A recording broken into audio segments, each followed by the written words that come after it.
I've been here for 23 years and every day it's fun.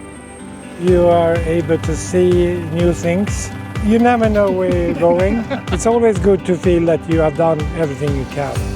My name is Tommy Hellström. I'm a pilot and a base commander here in Stockholm. We fly to 145s and this is the new one, the D3, and we are waiting for the next D3. Hopefully in a month we will have the two brand new aircrafts. We do between 4,000 and 5,000 missions per year.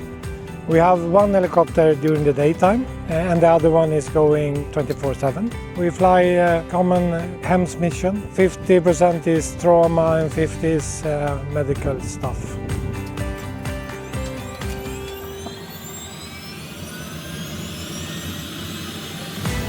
Why do we have helicopters in Archipelago and in Stockholm?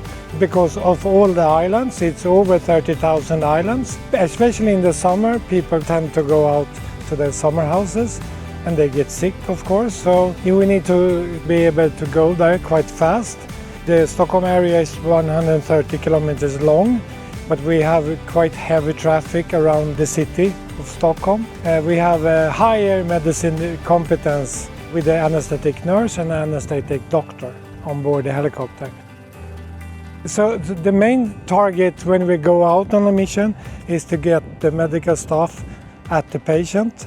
And sometimes it's difficult to land or impossible to land, but we can let them off. It's called one skid, and then we go and land somewhere else.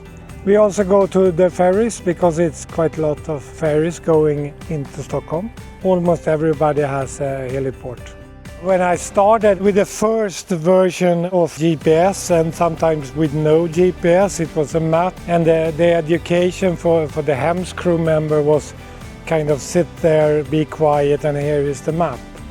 Now we go with them to a fly simulator, and I mean they are a lot more educated today than when we started.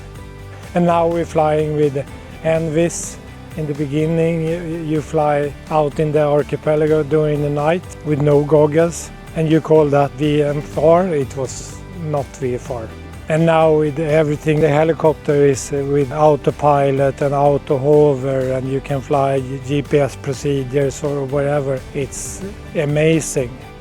And also the maps with Euronav and everything. It's a huge step forward. The flying part is the half of the fun, because you'll be able to help people, and sometimes it's very tragic. It's always good to feel that you have done everything you can, and it's a kind of beautiful, at least in the summer. Also the winter is demanding, bad weather, snow, ice. It's fun because it's different all the time, every day. Flying in Stockholm in the winter could be challenging because we are very close to the coast. And it could be a lot of heavy snow because we don't go to heliport, we land where the patient is. Whiteout is always a tricky thing during the winter. Hi, my name is Stefan Åkerhielm. I am the HEMS technical crew. So my work is being the pilot's right hand when we fly and take care of all the security around when we land and start the helicopter. And I talk to all the ambulance, police officers, fire department, dispatch center and everything, like when we're flying out. If something happened to the pilot, I should take over with the autopilot to land the helicopter safely. And when we are on the scene, I'm going to be the anesthetic nurse's right hand to help him or her with the patients and everything like that. My name is Robert Ehlerup and I'm an anesthetic nurse here at the helicopter. And my responsibility is the patient and the medicine care. So I just sit there in the back and listen to these guys and follow them. The most things I think everyone enjoy over here is to help other people because it's a useful work we do. And I haven't been at this work or in the ambulance work when I start 1990 to have a bad day that I think, oh, I shouldn't go to the work, because it's always good to go to the work because you have your colleagues and you don't know what you do for a working day. That's the most fun with this. I couldn't say it better, and just be that difference to the people and help them in a hard situation. Their worst day can be our best day. We have this new H145D3. The difference between the D2 and the D3 is the vibrations. You don't feel any vibrations when you fly the D3 like you do in the D2. I think it's the most difference, and they have upgraded autopilot. When you start to hover the first time, first flight, then you wonder, have I left the ground? It's rock solid steady. So it's quiet, it's fast, it's steady, no vibrations. I mean, what's not to love? In the D3, the displays is extremely simple to understand and a very, very nice layout. We have a map who is integrated with the 8 stores and with the TCAS. So if somebody else is flying close to us, you will see it. So you put in the coordinates in one place, you will have it in the other, in the ForeFlight, and you will have it in the iPad or in the ForeFlight. We had 3 missions. The first one was a guy who was chest pain. He was not that old, so that's why we're extra careful. We took him to hospital. The future is going to be better maps and maybe some connection to the dispatch center directly. You can actually now, because we have HEMS VX, it is possible to, via ForeFlight, send the coordinates to the helicopter.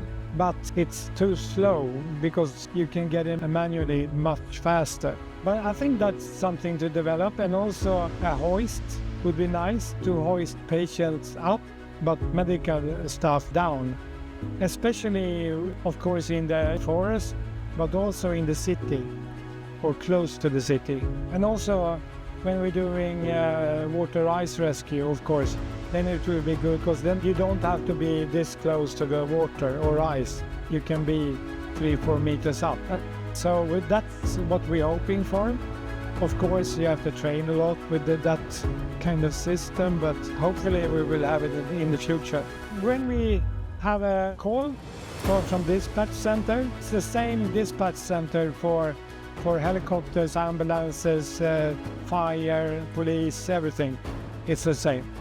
Then it started to scream, and you have coordinates and what kind of accident or illness. If somebody else is also on the same call, maybe an ambulance or something else. So all staff has one of these. So you just press it, start the helicopter as soon as possible. The HEMS technical crew, who sits beside me, goes out at the same time as me, jumps in.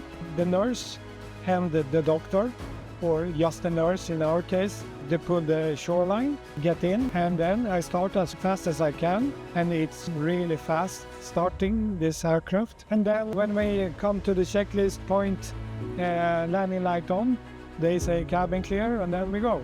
And after we take off, we call the dispatch center and say, okay, we started Norrtälje, we are going to Stockholm.